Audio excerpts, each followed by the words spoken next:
ये बताइए कि ये जो फैसला आया है इसकी क्या हैसियत है, और ज़ाहिर है कि ये तो उस कानून की रूह से आया है जो अभी रिसेंटली इन्होंने बनाया है। जिस तरह की पार्लियामेंट ने बनाया है उस पार्लियामेंट का क्या उसकी एक हैसियत है, इस फैसले की क्या हैसियत है? ये वंस फॉर ऑल ख़त्म हो चुका है खेल, या ये अभी खेल चलेगा? जनाब अदर सिद्दीक साहब।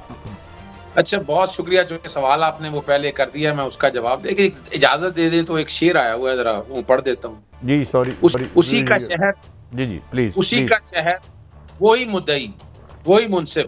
हमारे से मुराद कौम का है, वो मुनसिफ से मुराद नैब है, मुद्दई भी नैब है, शहर भी उसका है। और वैसे तो अब शहर पार्लियामेंट बना दें तो कोई हर्ज नहीं है। एक बात तो हमें समझ आनी चाहिए कि जैसे ही ये सारे मामलात मैं तो ऑपरेशन रजीम समझता हूँ, चेंज अगर कोई ना समझे वो एक अलग बात है। तो ये कुछ चीजें ऐसी हैं जो पता थी हमें। वैसे तो मुस्लिम नून के लोग बहुत पहले ये बात कह रहे थे कि ये बरी हो जाएंगे। मैं हैरान होता था कि क्यों। आपको याद होगा मुझे इसमें प्रोसिक्यूटर अपॉइंट किया था, मैं 2 डेटों पे गया हूँ, उसके बाद गवर्नमेंट चेंज हो गई तो वो मुझे खुफिया पैगाम आ गया उनकी तरफ से कि जनाब आप ना आइएगा। मैंने कहा मेरा नोटिफिकेशन विदड्रॉ कर लेंगे। फिर वो दोस्तियां यारियां तो हैं, उन्होंने कहा कि आप ना आइएगा। फिर आज जो प्रोसिक्यूटर, स्पेशल प्रोसिक्यूटर नैब थे, वो भी अदालत में मौजूद नहीं थे। और एक मैं बात अर्ज कर दूं, फौजदारी कानून जितना मुझे आता है 2-3 चीजें हैं। मिसाल के तौर पर एक जायदाद के हवाले से कि कीमत नहीं है, फिर वो लिंक की बात कर रहे हैं। हालांकि अगर फैसला पढ़ लिया जाए, मरियम नवाज को सेक्शन 9A5 और 9A12 में, 12 है अबैटमेंट का, ट्रस्ट डीड जाली है, ये भी रिकॉर्ड के ऊपर है, और मुआवनत करने के ऊपर ये भी है कि अपने बाप से अपने तक बर्डन शिफ्ट करना, बेनिफिशियल ओनरशिप मान जाना, टीवी चैनल्स पे प्रोग्राम सारे आ जाना, और ख़ास तौर पर इस जायदाद के हवाले से अगर लिंकेज देखे जाए, एक तो है कि मनी ट्रेल नहीं आया। फिर हम सबको पता है कि 126 दिन सुप्रीम कोर्ट के अंदर हेयरिंग हुई। अच्छा, मैं आपको ये भी बताता चलूँ कि इसकी इब्तदा हम लोगों ने की थी। जैसे पनामा लीक में आया तो असद खल के साथ मैंने बाकायदा नैब में कंप्लेंट दायर की, हम मुख्तलिफ दरखास्तें दी हैं। मैं बात कर रहा हूँ मार्च अप्रैल उस वक्त की। जैसे पनामा लीक आया, फिर हम हाईकोर्ट लाहौर में चले गए, सिंगल जज से डीबी के पास आया, डीबी से लार्जर बेंच बन गया था गालिबन जुलाई या अगस्त के बाद। तो ये गालिबन अक्टूबर या नवंबर में, अक्टूबर में गालिबन ये शुरू हुआ था सुप्रीम कोर्ट में। इमरान खान साहब, तो मुझे फैक्ट्स बहुत सारे पता है इन चीजों के हवाले से। एक बात तो बड़ी वाज़ेह है कि आज तक मनी ट्रेल नहीं आ सकी। यहाँ ये कहते रहे कि जनाब बाप के, अपने दादा के नाम पर बड़ी प्रॉपर्टियां थी उनकी। एक 1998 का फैसला रिपोर्टेड है, 9,36,311 रुपए आमदन है, 50 लाख के करीब एडिशन होके आया। वो केस लड़ते रहे और गालिबन 2015 के अंदर आके वो वापस 9,36,311 रुपए आमदन आ चुकी है। अब इन सब चीजों को जब इकट्ठा करें ना, तो ये तो ज्यादा से ज्यादा केस ये अगर बड़े अदब के साथ ये बादियो नजर में ये रिमांड का केस बनता है। और अब देखना यहाँ ये है, नैब, आपको पता है नैब, आपको पता तो है चेयरमैन नैब किसने लगाया है? शहबाज शरीफ ने, जो खुद मुलजिम है नैब के केसेस में, और राजा रियाज ने। राजा रियाज अपोजिशन लीडर इनका अपना है। और फिर अभी आपने सारा वो मामला देख लिया कि जिस तेजी से तरामीम हुई, कोई शोर नहीं आया नैब की तरफ से। नैब पर तकरीबन 80% काम वैसे खत्म हो गया। और यहाँ जब सब चीजों को मिलाकर करते हैं, मैं बड़ी बात करने लगा हूँ। हुदैबिया का केस भी आपको याद होगा, एक वक्त आया ये केस चलाया नहीं, फिर मामला आया हाई कोर्ट से, मामला ऐसा हुआ और इसी तरह वो फिर अपील नहीं फाइल की गई सुप्रीम कोर्ट में। यहाँ ये देखना है कि नैब इसमें अपील फाइल करती है या नहीं। वैसे तो करेगी तो नहीं, क्योंकि वो अपना आएंगी, इंस्ट्रक्शन आएंगी प्रोसिक्यूटर जनरल की तरफ से या चेयरमैन नैब की तरफ से कि अपील की कोई जरूरत नहीं। लेकिन it is a fit case for remand. यानी ये जो है ना, बिल्कुल ही बरी कर देना। बरी तो होता है अदम सबूतों की बिना पर, यानी यहाँ पर और हम सबको पता है कि ऑफशोर कंपनीज जो हैं। अच्छा, एक सवाल और फिर मैं जाता हूँ फारूक हमीद साहब की तरफ और मलिक साहब की तरफ भी आता हूँ। अगर पीटीआई जाती है सुप्रीम कोर्ट में तो उसके क्या चांसेस हैं?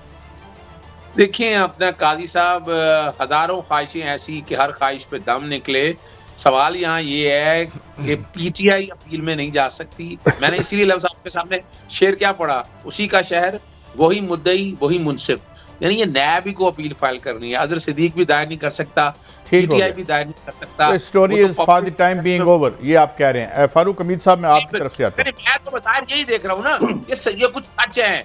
और ताहिर मलिक साहब जब आएंगे तो वो कहानियां बता देंगे। मैं इनकी कई बातें नहीं माना करता था, लेकिन वक्त के साथ साथ नहीं क्या बाउंड है नैब अपील करने के लिए, या नैब आजाद है वकील के अपील करे या ना करे? अजहर सिद्दीक साहब देखिए, यही तो देखा ना, हुदैबिया का केस आप लोगों के सामने मौजूद है। बाकायदा प्रोसिक्यूटर जनरल ने रेकमेंड कर दिया था अपील फाइल नहीं करनी है, अपील बनती है। इसी तरह इसके अंदर भी अगर देख ले, अच्छे से अच्छा क्रिमिनल लॉ भी ले ले आप, तो इसमें अपील तो बनती है। रिमांड का केस ये बनता है। एक्विटल का केस मैं नहीं समझता, या मेरी समझ बूझ जितनी भी है, या मैंने आज बहुत से सीनियर लॉयर से बात पूछी, तो उन्होंने बड़े सीनियर लॉयर फौजदारी को देखते हैं, तो वो कहते हैं, यानी आप देखें ना वो टाइमिंग, यानी इरफान कादर साहब इसमें प्रोसिक्यूटर थे, वो बन गए आपको, सॉरी, जो इनकी तरफ से आ रहे थे नवाज शरीफ, वो आप स्पेशल असिस्टेंट बन गए या मुशीर बन गए।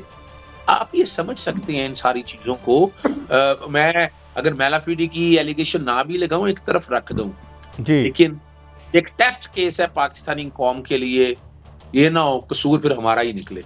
अच्छा फारूक हमीद साहब, आप चूंकि नैब में सर्व भी कर चुके हैं एक टॉप पोजीशन पे, ये फरमाइए कि आप कैसे इसको देखते हैं? एक इसका ये पहलू कानूनी है, दूसरा इसका सियासी पहलू भी है, और फिर समाजी पहलू भी है। तो ये तसर तो फिर बड़ा पुख्ता होगा कि ये कानून जो है, ये तो जिस तरह किसी ने कहा था कि मकड़ी का जाला है जो छोटी मक्खी के लिए है, ताकतवर तो उसे फाड़ के निकल जाते हैं। इस पे ज़रा कमेंट कर दीजिए, और इसके पॉलिटिकल इम्प्लीकेशन पे भी जनाब फारूक हमीद साहब। बिस्मिल्लाह, बहुत शुक्रिया सर। पहली बात तो ये है कि आप क्रेडिट दें पाकिस्तान की करप्ट अशराफिया को कि सेकंड मरतबा उन्होंने रियासत पाकिस्तान उसके निज़ाम को नजर जैसे आ रहा है, उन्होंने एक काफ़ी हद तक शिकस्त दे दी है।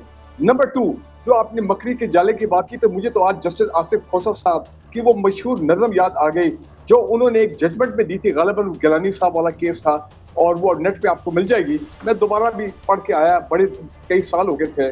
देखिए कहना मैं क्या चाह रहा हूँ, हम मेरे लिए ये कोई सरप्राइज नहीं है। इट वॉज एक्सपेक्टेड कि अब जबकि पिछले 4 साल क्या होता रहा, इनके सारे केसेस ड्रैग हो रहे थे, हम बहुत छोड़ डालते थे। सुप्रीम कोर्ट ने कहा इमरान खान की गवर्नमेंट को बनाओ, फरूक नसीम साहब को बनाओ स्पीडी ट्रायल कोर्ट। जस्टिस गुलजार साहब के दौर में इन्होंने 15-20 बनाए भी और कंफर्म कर दिया कि जी हम ट्रायल कोर्ट्स को लेके आ रहे हैं स्पीडी कोर्ट, ताकि इन केसेस को मंतकी अंजाम तक पहुंचाया जाए।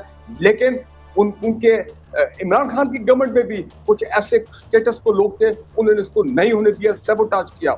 नंबर 2, अगर आप देखें कि लास्ट 3 इयर्स जो हेयरिंग्स थी, वो भी इन केसेस के हैं जो नहीं चलने दिए, वो ड्रैग कराई गई। हम देख रहे थे, शोर डाल रहे थे कि क्या हो क्या रहा है। लाहौर में एहतसाब अदालतों के जजेस जो इंपॉर्टेंट केसेस हेयर कर रहे थे इनके, उनको 6 महीने के लिए जब उनको ट्रांसफर किया गया प्रीमेच्योरली, 8 महीने लग गए, देवर नो रिप्लेसमेंट जजेस, और उसके बाद फिर हालात चेंज होने शुरू हो गए। So what I am trying to say कि बड़ी खूबसूरती से इस सिस्टम को शिकस्त दी गई है। और दूसरी बात यह है, मैं हमेशा देखता हूँ कि पाकिस्तान में वेव आती है, पीछे जो पिछले 4 साल की वेव थी, बेशक इन्हीं लोगों ने लगाया था, जस्टिस जो पहले थे अपना जावेद साहब चेयरमैन नैब, लेकिन उसमें हमें वाकई पकड़ धक्कर नजर आई। लोग गए जेलों में, चाहे बेशक वो अस्पतालों में चले गए उसके बाद, या उनको इतनी मराहत मिलती थी नैब की जेलों में वगैरह, वो सब चीजें सही है, because these people were very powerful. लेकिन आप ये देखें कि अब एक उल्टी वेव आई है, वो थी प्रो अकाउंटेबिलिटी वेव, वो थी एंटी करप्शन वेव जो हमने 4 साल देखी। अब एनवायरनमेंट बदल गया, लोग बदल गए। इसमें अगेन मैं कहता हूँ, इमरान खान साहब के दौर में नवंबर में क्या होता, पिछले साल वो ब्यूरोक्रेसी ने शोर डाला, उन्होंने उनको ब्लैकमेल किया, वो जनाब उन्होंने उनको भी निकाल दिया नैब के परव्यू से। बिजनेसमैनों ने शोर डाला, वो रजाक दाऊद और ये तमाम लोग, देखिए इन्हीं लोगों के, इन्हीं करप्ट अशराफिया के लोग जो हैं वो पावर में बैठे होते हैं, and they manipulate the laws to their favor, they manipulate the environment to their favor। वो जनाब वो लोग जो है वो